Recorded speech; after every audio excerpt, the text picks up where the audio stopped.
बच्चों, welcome to the my YouTube channel learning student. स्वागत है आप सभी लोग का हमारे इस यूट्यूब चैनल पे।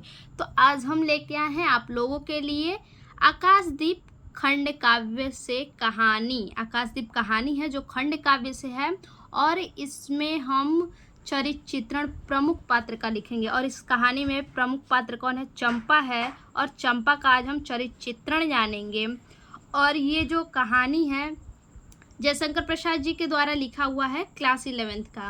तो चलिए देखते हैं कहानी में चंपा का चरित्र क्या है, किस प्रकार से है। देखिए, सबसे पहले हिंदी कथा साहित्य की कुछ अमर कृतियों में से जयशंकर प्रसाद की आकाशदीप कहानी भी एक है। जयशंकर प्रसाद की कुछ अमर कृतियां हैं, उनमें से एक कहानी है आकाशदीप कहानी। इस कहानी की नायिका चंपा ही कहानी की मुख्य नारी पात्र है। देखिए, आपके एग्जाम में आ जाए नारी पात्र का चरित्र चित्रण लिखिए या मुख्य पात्र का चरित्र चित्रण। मुख्य पात्र इसमें जो है कि चंपा ही है और नारी पात्र भी चंपा ही है। वह अपने वीर और बलिदान पिता की एक मात्र संतान है। ये अपने माता पिता की जो है कि इकलौती संतान है चंपा। उसकी चारित्रिक विशेषताएं निम्नलिखित हैं। देखिए, अब आगे देखते हैं। सबसे पहले आप इतना लिख लेंगे, फिर चारित्रिक विशेषताएं किस प्रकार से हैं। देखिए, पहला हेडिंग हम बनाएंगे सुंदर बालिका। किस प्रकार से सुंदर बालिका है वो देखिए। चंपा अति सुंदर बालिका है। वह सौंदर्य की साक्षात प्रतिमूर्ति है।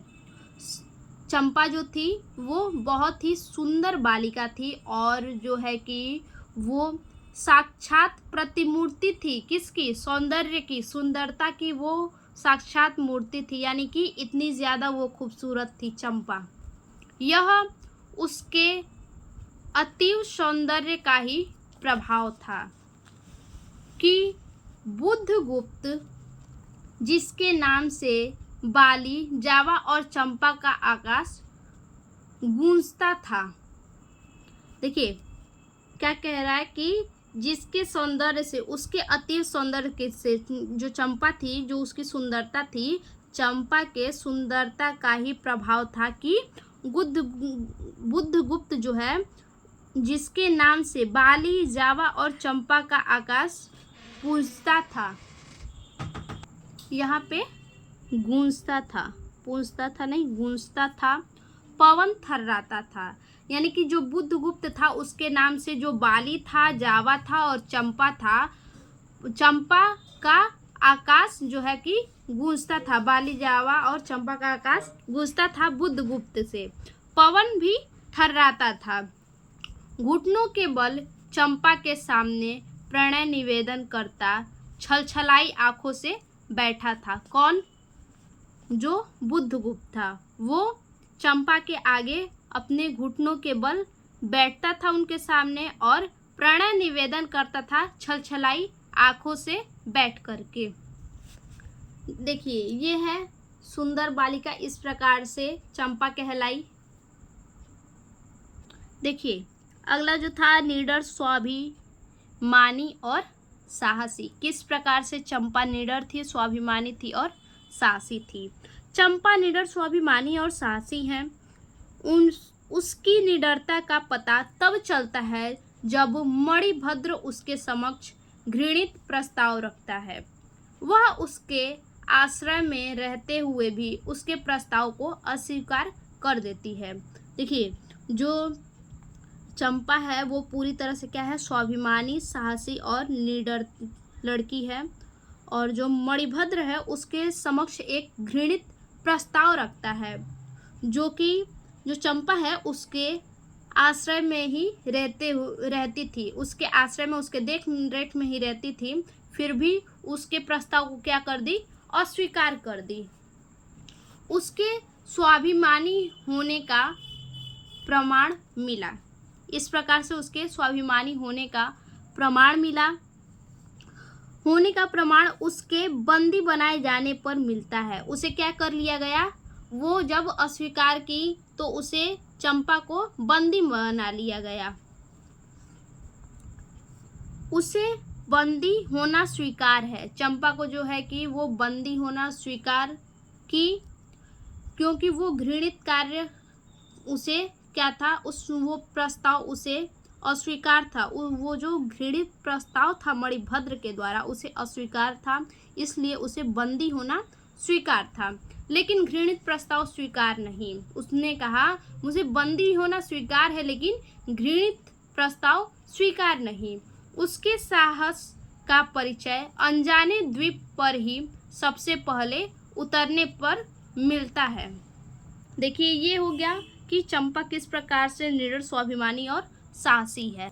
अब देखिए चंपा किस प्रकार से आदर्श प्रेमिका थी। चंपा के हृदय में प्रेम का अथाह सागर हिलोर लेता है, परंतु वह इसे प्रेम सागर की लहरों को नियंत्रण में रखना जानती हैं।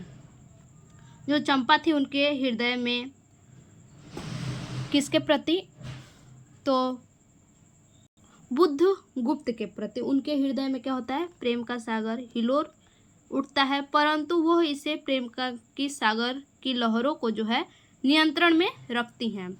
जब भी उसके पास बुद्धगुप्त जब भी उसके पास आता है वह उस पर न्योछावर हो जाती हैं।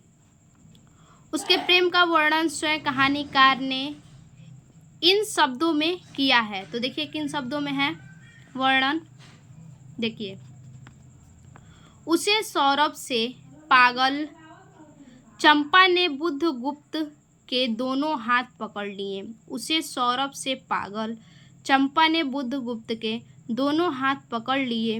वहाँ एक आलिंगन हुआ जैसे क्षितिज में आकाश और सिंधु का। तो ये हमारा इस प्रकार है कि चंपा किस प्रकार से आदर्श प्रेमिका थी। देखिए अब आगे है आदर्श संतान। चंपा अपने माता पिता की आदर्श संतान है। उसे अपनी माता के द्वारा पिता के पथ दर्शन के द्वारा पिता के पथ प्रदर्शन के प्रत्येक रूप में आकाशदीप जलता सदैव याद रहता है। देखिए चंपा अपने माता पिता की क्या थी, आदर्श संतान थी। उसे अपने माता पिता के द्वारा बताए गए पथ के दर्शन के द्वारा पिता के पथ प्रदर्शन के प्रत्येक रूप में उनके पिता का जो पथ का रास्ते का जो प्रदर्शन था, उनके पिता की मृत्यु के रास्ते का जो प्रदर्शन था, उनके प्रत्येक रूप में आकाशदीप जलाना सदैव याद रहता है उन्हें। उनके पिता की मृत्यु का कारण एक जलदस्यु था। देखिए चंपा के पिता की मृत्यु का कारण कौन था, एक जलदस्यु था। यह वह कभी नहीं भूल पाती। वो क्या है, चंपा इस बात को कभी नहीं भूल पाती। वह बुद्धगुप्त से कहती है कि यह आकाशदीप मेरी माँ की पुण्य स्मृति है। बुद्धगुप्त से कहती है कौन, चंपा कहती हैं कि ये जो आकाशदीप है वो मेरी माँ की पुण्य स्मृति है।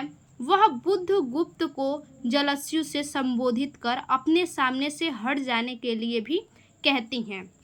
देखिए ये हो गया, इस प्रकार से वो आदर्श संतान कहलाई।